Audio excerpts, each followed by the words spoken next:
बच्चों, कैसे हैं आप सब। मैं आपकी हिंदी की अध्यापिका। हमने इससे पहले पढ़ा था अपने पिछले ट्यूटोरियल्स में कि भाषा, बोली, लिपि और व्याकरण, जो कि हमने पार्ट 1 पढ़ा था। उसके बाद हमने अगला पार्ट पढ़ा वर्ण। 2 पार्ट हमारे पूरे हो चुके हैं। तीसरा पार्ट आपका है संधि। संधि को हम बाद में लेंगे। चौथा अब आता है आपका शब्द विचार। देखिए, वर्ण विचार पढ़ा, वर्णों से मिलके शब्द बनते हैं। तो अब हम शब्द पे आएंगे। शब्द किसे कहते हैं? वर्णों के सार्थक समूह को शब्द कहा जाता है। और शब्द, जब एक शब्द हम लिखते हैं जैसे कमल, कमल, तो वो शब्द कहलाएगा। लेकिन यही शब्द जब वाक्य में परिवर्तित हो जाएगा, अनेक शब्द मिलके जब वाक्य बना लेंगे, तो वो शब्द नहीं रह जाते हैं, वो वाक्य में परिवर्तित हो गए और वो फिर पद कहलाते हैं। क्योंकि वाक्य में हर तरह के व्याकरणिक प्रकार आ जाते हैं। मतलब उसमें लिंग, वचन, कारक के आधार पर वो पद में परिवर्तित हो जाता है। तो हमने क्या पढ़ा? शब्द विचार।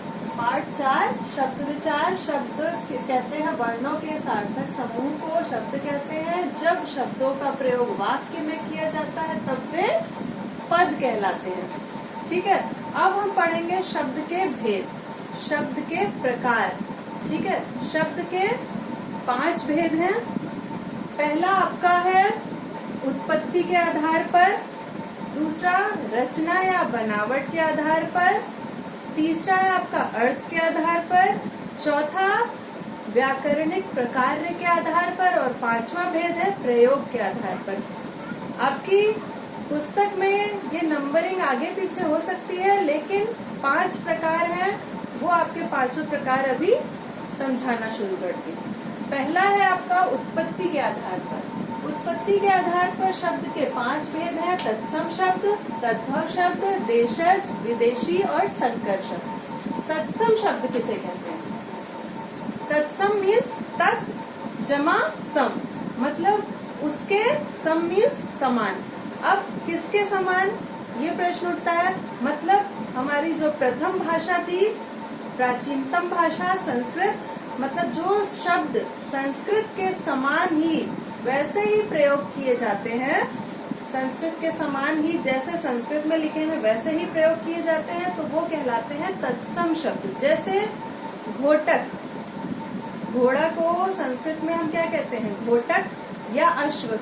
ठीक है, तो घोटक आपका हो गया संस्कृत शब्द और ये कहलाया एक तरह से तत्सम शब्द। ठीक है, इसके बाद आता है आपका दूसरा तद्भव शब्द। तद्भव मीन्स उससे उत्पन्न, भव मीन्स उत्पन्न, मतलब संस्कृत से उत्पन्न शब्द जो कि अब हिंदी भाषा में प्रयोग किए जाते हैं, उन्हें हम तत्सम शब्द कहते हैं। जैसे हमने घोटक समझा, घोटक का मतलब घोड़ा, तो तद्भव क्या हो गया? घोड़ा। ठीक है, ये आपका हो गया तत्सम और तद्भव शब्द। तीसरा आता है आपका देशज शब्द। देशज शब्द किसे कहते हैं? जो हमारे सामान्य बोलचाल में या हम कहें कि क्षेत्रीय बोलियां होती हैं, वो शब्द कहलाते हैं देशज शब्द। जैसे झुग्गी या पगड़ी। ठीक है, ये शब्द क्या कहलाते हैं? आपके देशज शब्द। फिर आता है आपका विदेशी शब्द। विदेशी शब्द किसे कहते हैं? जो हम विदेशी भाषाओं से, मतलब हिंदी के अलावा जो अन्य भाषाएं हैं जैसे अंग्रेजी, उर्दू, अरबी, फारसी, इनसे लिए गए हैं जो शब्द, वो कहलाते हैं विदेशी शब्द। ठीक है, जैसे हमने बोला डॉक्टर, डॉक्टर को हम हिंदी में भी डॉक्टर ही लिखते हैं ना, ड में आ की मात्रा, ऊपर अ और आधा का ट और र। तो ये क्या है? ये अंग्रेजी शब्द हुआ। ठीक है, इसके बाद आता है आपका संकर शब्द। संकर शब्द किसे कहते हैं? 2 विभिन्न भाषाओं को से लिए गए शब्दों को मिलाकर एक नया शब्द बनता है, तो वो कहलाता है संकर शब्द। जैसे अगर हम आपको कहें कि टिकट घर, टिकट घर क्या हो गया? टिकट घर में आपका टिकट हो गया अंग्रेजी शब्द और घर हो गया आपका हिंदी शब्द। ठीक है। टिकट अंग्रेजी शब्द हो गया विदेशी भाषा का, और घर हो गया हिंदी भाषा का शब्द, ठीक है। तो ये क्या हो गया आपका संकर शब्द, मतलब दो विभिन्न भाषाओं से मिला के एक नया शब्द बने तो उसको हम संकर शब्द कहते हैं। इस प्रकार आपका उत्पत्ति के आधार पर समझ गया आप लोग तत्सम, तद्भव, देशज, विदेशी और संकर शब्द 5 प्रकार। इसके बाद दूसरा आपका शब्द का भेद आता है रचना, व्युत्पत्ति या बनावट। कुछ भी अगर आपको आता है कि रचना के आधार पर शब्द के कितने भेद हैं तब भी आप वही बताएंगे, व्युत्पत्ति के आधार पर तब भी वही सेम है, या आपसे पूछा जाए बनावट के आधार पर तब भी 3 भेद आप बताएंगे, रूढ़ शब्द, यौगिक शब्द और योग रूढ़ शब्द। रूढ़ शब्द अब किसे कहते हैं? रूढ़ शब्द जिनका अपना स्वतंत्र अर्थ होता है लेकिन उसके हम टुकड़े नहीं कर सकते, अगर हम टुकड़े करेंगे तब उसका कोई अर्थ नहीं निकलेगा।